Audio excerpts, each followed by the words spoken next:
After 3 weeks of training and getting prepared for the next week, that Friday I left work. I walked to the metro station. I got on the train and I pulled out my phone and I saw a litigation hold that had been put on it. And attached to that was a memo that gave Mr. Martin permission to fire probationary employees from the Capitol Siege section that were moved to other places in the office. The memo referenced people, but didn't have a list of names attached. But the information provided was confusing. I knew I was probably on the list, but I didn't know exactly what was going on. I headed back to the office so I could figure out what was happening. I was met by my colleagues who shared their confusion and a heartbreak over this sudden event.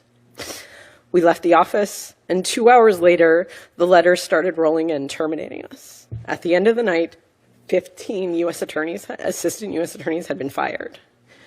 The termination letter I received stated the decision was based on your actions in the prosecution of persons relating to the events that occurred at or near the U.S. Capitol on January 6, 2021.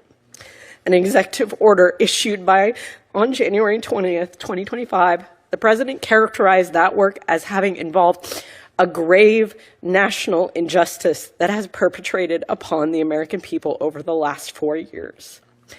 It went on to say that my hiring has hindered the ability of the acting U.S. Attorney Martin to staff his office in furtherance of his obligation to faithfully implement the agenda that the American people elected President Trump to execute. The termination letter made it clear to me that Mr. Martin does not understand the role of a prosecutor. U.S. attorneys represent the United States of America, not the president. Firing 15 qualified attorneys created